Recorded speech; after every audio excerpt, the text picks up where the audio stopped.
بسم الله والصلاة والسلام على رسول الله. الآن تكملة الوحدة السابعة في قطعة الريدينج، وهي تبدأ في الصفحة 297 أو 297. After the play was over, the king advised the queen to talk to Hamlet and to tell him that he should stop offending his uncle.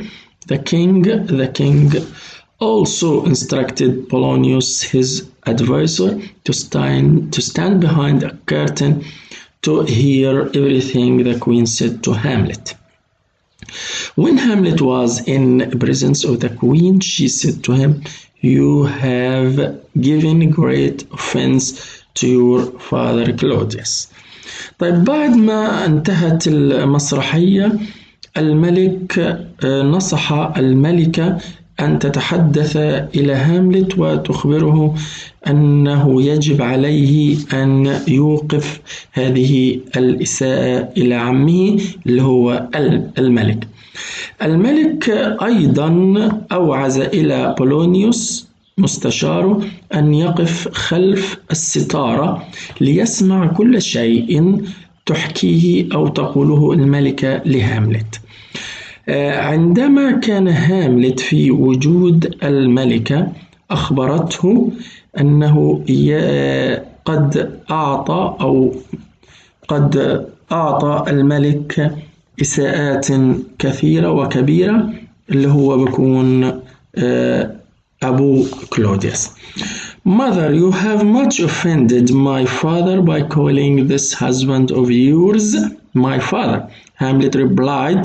He also added, "This man whom you refer to as my father is no better than the murder of my true father." إذا أمي، لقد أهنت أبي كثيرا عندما دعوت زوجك الخاص بك أنه أبي. هاملت أجاب وأضاف أن هذا الرجل الذي تقولين عنه أبي ليس أفضل من مقتل أبي الحقيقي. The queen was very angry and wanted to go and ask the king of Polonius to come and talk to Hamlet, but Hamlet would not let her go. He took her by the breast and made her sit down. The queen, who was frightened, shouted, "Help, help!" A voice was heard behind the curtain, and thinking that it was the king, Hamlet drew his sword and stabbed at the place where the voice came from. But when he pulled the body from behind the curtain, it was not the king but Polonius. "Oh God," exclaimed the queen, "what a bloody action have you done!" "Not so bad as yours, who killed the king and married his brother," replied Hamlet. He also added, "You have done such a deed that the earth is sick of you because of it." Then he asked her, "How can you continue to live with this man and be a wife to him who has murdered your first husband and got his crown by false means?" As he spoke, the ghost of his father entered the room. It said that it came to remind him of the revenge he had promised, which Hamlet seemed to have forgotten. It then vanished. تمام. الملكة كانت غضبانة جدا وتريد أن تذهب وتسأل الملك أو بولونيوس أن يأتي ويتحدث مع هاملت، لكن هاملت لم يدعها تذهب، وأخذ برسغها وجعلها تجلس. الملكة التي كانت خائفة صرخت وقالت: أنجدوني. طبعا صوت كان خلف الستارة، واعتقد هاملت أن هذا الصوت كان صوت الملك. هاملت طبعا أخذ السيف أو استل سيفه وطعن في المكان الذي ظهر أو جاء منه الصوت، ولكن عندما سحب الجثة أو الجسد من خلف الستارة لم يكن الملك ولكن كان بولونيوس. يا إلهي، استعجبت الملكة. ما هذا الفعل الدموي الذي فعلته؟ ليس أسوأ من عملك الذي يقتل الملك ويتزوج من أخيه. أجاب هاملت. أضاف أيضا لقد فعلت عمل اللي هي تمرض منه الأرض أو تلعنه الأرض. بعد ذلك طبعا طلب منها كيف نستطيع أن نستمر في العيش أو لنعيش مع هذا الرجل وتكونين زوجته الذي قتل زوجك الأول أو السابق وأخذ عرشه أو ملكه بطرق مزيفة. بمجرد أو عندما تحدث أو كان يتحدث الشبح، شبح أبيه دخل الغرفة. إنه قال له جاء ليذكره بالانتقام الذي وعد به، اللي كان عمال هاملت نسي هذا الوعد.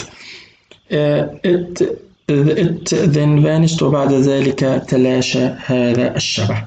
طيب، أوفيليا Polonius' daughter was shocked to hear that her father was killed by her lover. Gradually she fell into melancholy and at times she seemed to be mad. From that day on, the young lady never recovered. She soon fell sick and before long she was dead.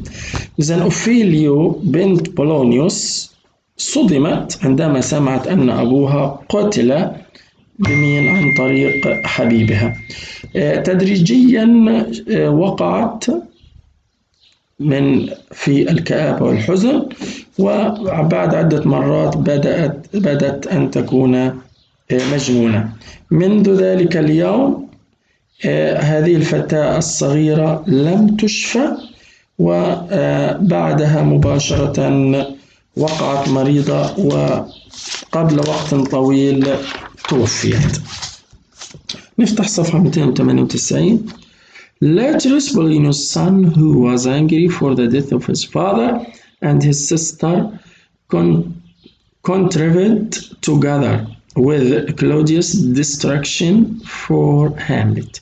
He challenged Hamlet to friendly trial of skill at fencing. Hamlet accepted the challenge and a date was fixed for the match. At this match, all the court was present, and Laterus, by the direction of Claudius, prepared a poisoned sword. Hamlet appeared to be more skillful than Laterus at the beginning of the match, but suddenly Laterus made a deadly thrust at Hamlet with his poisoned sword and gave him a deadly blow. As the match grew more fierce, Hamlet got hold of the sword of Laterus and stabbed Laterus with this unpoisoned sword. At that moment, the queen shouted in pain that she was poisoned. She had drunk out of a bowl which the king had prepared for Hamlet in case he should call for a drink or in case he defeats Laterus in fencing. But he had forgotten to warn the queen of that war. طيب، لترس اللي هو ابنه لابولونيوس اللي قتله طبعا هاملت أصبح فزعا وغضبانا من مقتل أبيه وأخته. اتفق مع كلوديوس مع بعض لتحطيم أو القضاء على هاملت. لقد تحدى هاملت في مبارزة ودية في طبعا كمهارة للمبارزة. هاملت قبل التحدي وعين يوما للمبارزة وتاريخ لهذه المباراة. في هذه المباراة جميع اللي هو البلاط كان موجودا، يعني الحاشية، ولترس كان بتوجيهات من كلوديوس جهز سيفا مسموما.